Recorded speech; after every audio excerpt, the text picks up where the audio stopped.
Centre ਸਰਕਾਰ ਨੇ ਜੋ 3 ਬਿੱਲ ਪਾਸ ਕੀਤੇ ਨੇ ਉਹ ਅੱਜ ਸਪਸ਼ਟ ਹੋ ਚੁੱਕਾ ਕਿ ਪੰਜਾਬ ਦਾ ਮਸਲਾ ਨਹੀਂ, ਉਹ ਸੈਂਟਰ ਦਾ ਮਸਲਾ। ਔਰ ਅੱਜ ਦੇਸ਼ ਭਰ ਦੀਆਂ 500 ਤੋਂ ਵੱਧ ਕਰੀਬ ਜਿਹੜੀਆਂ ਕਿਸਾਨ ਜਥੇਬੰਦੀਆਂ, ਖੇਤ ਮਜ਼ਦੂਰ ਜਥੇਬੰਦੀਆਂ, ਉਹਨਾਂ ਨੇ ਦਿੱਲੀ ਚਲੋ ਦਾ ਐਲਾਨ ਕਰ ਦਿੱਤਾ ਹੈਗਾ। ਸੈਂਟਰ ਸਰਕਾਰ ਦੇ ਖਿਲਾਫ ਐਲਾਨੇ ਜੰਗ ਸ਼ੁਰੂ ਕਰ ਦਿੱਤੀ। ਇਸ ਸਮੇਂ ਨੇ ਸਾਡੇ ਨਾਲ ਨੇ ਵੈਸਟ ਬੰਗਾਲ ਤੋਂ 8 ਵਾਰ MP ਰਹਿ ਚੁੱਕੇ ਅਤੇ ऑल इंडिया संघर्ष किसान संघर्ष कमेटी के जनरल सैकटरी ने खनन मौला जी, उन्होंने नाल गलबात करते हैं। आपने बोला कि जो सेंट्रल सरकार है वो किसान विरोधी सरकार है, वो गद्दार है। वो कैसे गद्दार? कैसे गद्दार इसलिए हुआ, नरेंद्र मोदी जब इलेक्शन के पहले 14 इलेक्शन के पहले 300 पब्लिक मीटिंग, 300 में गिन के बोला, पब्लिक मीटिंग में घोषणा किया था कि कांग्रेस तो कुछ नहीं किया, हम सरकार में आएंगे तो हम स्वामीनाथन कमीशन के मुताबिक किसान को फसल का 1.5 गुना दाम दूंगा। और 4 लाख किसान जो खुदकुशी किया है, मैं खुदकुशी को बंद करूंगा। तीसरा है, किसान कर्जा में डूब रहा है, मैं आके एक बार सारे किसान को कर्जा माफी करूंगा। ये वादा करके उसका 2.5 पेज उसका बीजेपी का चुनाव इश्तेहार है, ये सारे बात लिखा हुआ है। प्रधानमंत्री होने के बाद ये तीनों बात से मुकर गए, तो ये गद्दारी नहीं तो क्या है? इसी बात के वोट लिया और वोट लेने के बाद वो बात से पीछे चला जाना, ये गद्दारी है। और आज जब लॉकडाउन में हम मर रहा है, किसान फसल बिक नहीं रहा है, खेती में जा नहीं पा रहा है, मजदूर नहीं मिल रहा है, हम परेशान है, तब हमको घर में बैठा के ये 3 काला कानून पास कर दिया जबरदस्ती। पार्लियामेंट में गुंडागर्दी किया, मार्शल लाया, MP को वोट डालने नहीं दिया, जबरदस्ती काला कानून पास किया। तो ये तो गद्दारी नहीं तो गद्दारी क्या होता है? संविधान के साथ गद्दारी। 2014 के बाद उन्होंने 2019 में भी पार्लियामेंट जीत ली, दिल्ली पार्लियामेंट नहीं जीती। उन्होंने अलग अलग स्टेटों में अपनी सरकार बनी, वो हर स्टेट में उनका कमल का फूल खिल रहा है। इसका कारण नहीं है कि आज वो जो RSS का जो हिंदुत्व फिलोसफी है, आज हिंदुत्व फिलोसफी को इस्तेमाल करके सांप्रदायिक दृष्टिकोण से लोगों को प्रभावित कर रहा है। आज भी हमारा देश में सामंतवादी प्रभाव है, अवैज्ञानिक चिंता है, विज्ञान विरोधी, वो जो कुसंस्कार है, उसके आधार पर सांप्रदायिकता का अभी भी हिंदुस्तान में एक भूमिका है। सिर्फ भारत पाकिस्तान बांटा गया था सांप्रदायिकता के आधार पर, उसे खत्म नहीं हो गया। आज बीजेपी सांप्रदायिकता के आधार पर RSS का हिंदुत्व को राष्ट्रवादी की जो बात कहते हैं, असल में राष्ट्र विरोधी है। जात धर्म भाषा में परस्पर लड़ा के बांट के शासन करने का ब्रिटिश का जो तरीका है, वही तरीका अपना के कर रहा है। मगर ये चलता है, एक बार चले 2 बार चले, मगर जनता भी समझ रहा है कि सांप्रदायिक विभेद हमारा देश के हित के लिए नहीं है। जब कह रहे कि जो भारत है वो कृषि प्रधान देश है, इसके बावजूद कह रहे कि हिंदुइज्म ज़्यादा इम्पोर्टेंट है, उसके चलते उनकी सरकारें बन रही है। क्या लोगों को रोजी रोटी का मसला नहीं है, हिंदुइज्म ज़्यादा इम्पोर्टेंट है? नहीं, रोजी रोटी का सवाल है, मगर कभी कभी भावात्मक विषय जो होता है ना, वास्तव जीवन से भावात्मक विषय लोग को ज़्यादा प्रभावित करता है। एक समय तक, अनंतकाल नहीं है। लोग समझ रहे हैं, धीरे धीरे समझ रहा है, ऐसा नहीं है कि समझ नहीं रहा है, मगर टाइम लगेगा थोड़ा लोग को समझाने के। वो तो आपके कह रहे कि हमारी अगली सरकार वेस्ट बंगाल में बनेगी, देखने हैं, उसको हम धूल चटा देंगे बंगाल का लोग। आपको लगता है कि राज्यों में सेंटर में विपक्ष कमज़ोर है, इसलिए जो पक्ष है, सत्ता पक्ष है, वो ज़्यादा अपने तरीके से काम कर रहा है, जो मनमर्जी वो उस हिसाब से काम चल रहा है? डेमोक्रेसी में उसका 2 पहिया बराबर ना होने से कमज़ोर होता है। और विरोधी पक्ष कमज़ोर होने का कारण मोदी जितना तानाशाही कर रहा है, फैसिस्टिक वे में देश चला रहा है, वो कर रहा है क्योंकि उसको मालूम है विरोधी कमज़ोर है। ये तो है ही, मगर इसमें ये विरोधी के अंदर भी ये बात जा रहा है कि कैसे इसको हमको ताकत बढ़ाएं और मोदी को जो गरीब विरोधी, किसान मजदूर विरोधी, आम जनता विरोधी जो उसका रवैया है, उसको कैसे मुकाबला किया जाए, इसके बारे में भी विरोधी का बीच में भी धीरे धीरे ये अंडरस्टैंडिंग आ रहा है। टाइम थोड़ा लगेगा और उसके बाद इसका परिवर्तन होगा। हम महसूस करते हैं कि कांग्रेस को छोड़ के जो बाकी नेशनल पार्टी वो राष्ट्रीय पद सतर पे इतनी ज़्यादा मजबूत नहीं, उनका दायरा नहीं है। कांग्रेस का कमज़ोर होना जो अपने आप में एक बड़ा चैलेंज है। बड़ा चैलेंज है कि कांग्रेस पूरा देश में था, राष्ट्रीय पार्टी था, हर गांव में कांग्रेस मेंबर मिलता था एक ज़माना में।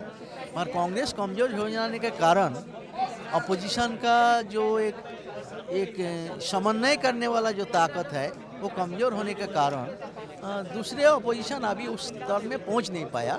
इसका फ़ायदा रूलिंग पार्टी को जा रहा है। लेफ्ट भी तो कमजोर हुआ ना, त्रिपुरा से वो छीन के बंगाल, उनके लिए बड़ी चुनौती बनी हुई है। लेफ्ट को कमज़ोर हुआ था, मगर अब दोबारा लेफ्ट के वापसी हो रहा है। बिहार में बहुत दिन बाद दोबारा लेफ्ट अपना ताकत को दिखाया है और ये धीरे धीरे आगे बढ़ेगा। अगले 5 असेंबली चुनाव है, वहाँ भी लेफ्ट का ताकत बढ़ेगा। और बंगाल में लेफ्ट बीजेपी और ममता बनर्जी को जो बंगाल का जन विरोधी किसान विरोधी नीतियाँ हैं, उसके खिलाफ बंगाल के लोग भी उसको खिलाफ रायदान करेंगे। बंगाल में लेफ्ट का कांग्रेस के साथ अलायंस होने की है स्थिति? हाँ है, क्योंकि वहाँ कांग्रेस तो स्थानीय पार्टी बन गया है ना, 50 साल क्षमता में नहीं है। वो नेशनल पार्टी कांग्रेस, कलकत्ता का कांग्रेस पार्टी, वो तो रीजनल हो गया। वो इलाका भी रहता है, लोकल रहता है 3-4 जिला में। तो मैं उसको जो ताकत है वो आंदोलन में भी आ रहा है। 26 जनवरी जो बंद, 26 नवंबर जो बंद हो रहा है, भारत बंद हो रहा है, वो बंगाल लाल झंडा के साथ कांग्रेस भी उसमें शामिल हो रहा है। तो आंदोलन के जरिए एकता बन रहा है, सिर्फ कोई पॉलिटिकल पार्टीज का एकता नहीं है। लड़ाई के जरिए एकता बनेगा तो थोड़ा लंबा दूर तक जा सकते हैं। आपका बहुत लंबा चौड़ा तजर्बा, 40 साल आपने तो पार्लियामेंट में गुजार दिए। ये जो कानून आए हैं, लगता है कि ये कानून वापस लेने की स्थिति में, या जिस हिसाब से सेंट्रल सरकार के पावर है, उनके पास मेजॉरिटी है, फुल मेजॉरिटी, वो वापस लेंगे? जब वापस लेंगे क्या उनमें अमेंडमेंट होने की उम्मीद है आप लोगों को? नहीं, सरकार अभी तक जबरदस्ती इसको लागू करने का कोशिश कर रहा है, मगर सरकार को भी सोचना पड़ेगा। देश का 70% किसान, खेत मजदूर, गरीब लोग हैं और ये लोग के हाथ एक वोट पावर है। तो ये जो मेजॉरिटी किसान है, खेत मजदूर है, इसको साथ गद्दारी करके, इसको साथ बेईमानी करके, इसको दबाव डाल के सरकार ज़्यादा दिन आराम से राज नहीं कर सकता। ये उसको उपलब्धि होगा। जिस हिसाब से वो one party, one nation, one card, one mandi, one व्यापार ऐसे लेके आ रहे, आपको लगता है कि ये पार्टी इस देश में एक ही पार्टी रह जाएगी? वो तो कोशिश वही है ना। वो जनवाद में विश्वास नहीं करता, वो अपोजिशन में विश्वास नहीं करता, डेमोक्रेटिक राइट्स में विश्वास नहीं करता। वो फैसिज्म जो है, तो फैसिज्म का आइडिया में विश्वास करते हैं आरएसएस, और आरएसएस का मूल ताकत है। तो इसलिए वो डेमोक्रेसी को ख़त्म करने के लिए संविधान को ख़त्म कर रहा है, जुडिशियरी पर हमला कर रहा है। जितना प्रतिष्ठान था, सारे प्रतिष्ठान में आरएसएस के लोग बैठा दिया है। हर जगह में हर नीति के खिलाफ जो कर रहा है, वो उसका तरीका ही है कि सांप्रदायिक आधार पर विभेद करके और एक तरफ दूसरे तरफ जो राष्ट्र शक्ति को व्यवहार करके दमन के वजह से वो टिकेगा। ये उसका फिलोसफी है। इस फिलोसफी के मुताबिक वो चल रहा है। मगर ये फिलोसफी हमारी जो मिश्र संस्कृति है, मिल के चलने का, हिंदू मुस्लिम सिख ईसाई हजारों साल एक साथ भाईचारा के साथ चला है, इसको तोड़ने का वो कोशिश कर रहा है। मगर देशवासी को जो मानसिकता है, माने सालों से जो बना था एकता भाईचारा, वो पूरा ख़त्म करना उसके लिए संभव नहीं होगा। मगर हम डेमोक्रेटिक फोर्सेस को इसमें और तेज़ी से काम करना पड़ेगा। वो तो कह रहे हैं कि 1000 साल बाद हिंदू राष्ट्र बन रहा है भारत। तो बोल ही रहे हैं, हिंदू राष्ट्र तो स्लोगन है, हिंदू राष्ट्र। हम बोला हिंदू राष्ट्र, हिंदुस्तान, भारत एक जनवादी धर्मनिरपेक्ष राष्ट्र। संविधान जो अम्बेडकर बनाया था, उसके आधार पर एक संयुक्त राज्य बना था, केंद्र राज्य था। अभी राज्यों का सारे क्षमता धीरे धीरे केंद्र कब्जा कर रहा है, फेडरलिज्म की भी खत्म कर रहा है। तो ये जो कर रहा है, सुन, एक तो पाप कर सकता, एक बार दो बार रिहाई मिल सकता, मगर अनंतकाल पाप करके रिहाई नहीं मिल सकता। ये है, धीरे धीरे जनता के अंदर चेतना का विकास हो रहा है। हमारी उम्मीद है हम इसको जनता को समझा पाएंगे और बीजेपी को जो सांप्रदायिक दृष्टिकोण से देश चलाने का नीति है, हम इसको हराने के लिए कोशिश करेंगे। आपने बोला कांग्रेस पार्टी कमज़ोर होगी, आप महसूस करते हैं हालांकि दूसरी पार्टी का मसला है कि वहाँ अब कांग्रेस पार्टी के लोग भी, जहाँ देश को राहुल गांधी कोई अल्टरनेटिव नहीं बन रहा? नहीं, कमजोरी तो है कांग्रेस पार्टी की, इसलिए तो कमज़ोर हो रही है। इसलिए तो कांग्रेस पार्टी बहुत जगह में हार गया, 4-5 राज्यों में उसको है। एक ज़माने 20 राज्यों में होता था। कमजोरी तो उसको है, मगर ये भी उसका अंदर भी मंथन चल रहा है कि एक राष्ट्रीय पार्टी के रूप में उसका भूमिका पालन करना चाहिए, और वो भी कोशिश हो रहा है, उसके अंदर भी चर्निंग हो रहा है। मगर हम चाहता है कि विरोधी जो पक्ष है इसको जितना ज़्यादा से ज़्यादा एकताबद्ध किया जाएगा, उसके आधार पर ही हम ये सांप्रदायिक ताकतों के खिलाफ मुकाबला कर सकते हैं। आपको लगता है गैर गांधी कांग्रेस पार्टी को चला सकते हैं? ये पार्टी का एक कल्चर बना दिया ना, जो सिर्फ एक परिवार के ऊपर आधारित। दूसरे पार्टियों भी अपना परिवार, सब बीजेपी का जितना नेता है उसको सारे बेटा और बेटी एमपी एमएलए बन रहे हैं, मगर बदनाम जो होता है कांग्रेस के ही हुआ है, वो ज़्यादा किया है। मगर आज जनता भी इसको, बहुत लोग इसको सही नज़र में नहीं देखता। सब लोग को पार्टी के अंदर अपना हक होना चाहिए, डेमोक्रेटिक पार्टी में, डेमोक्रेटिकली।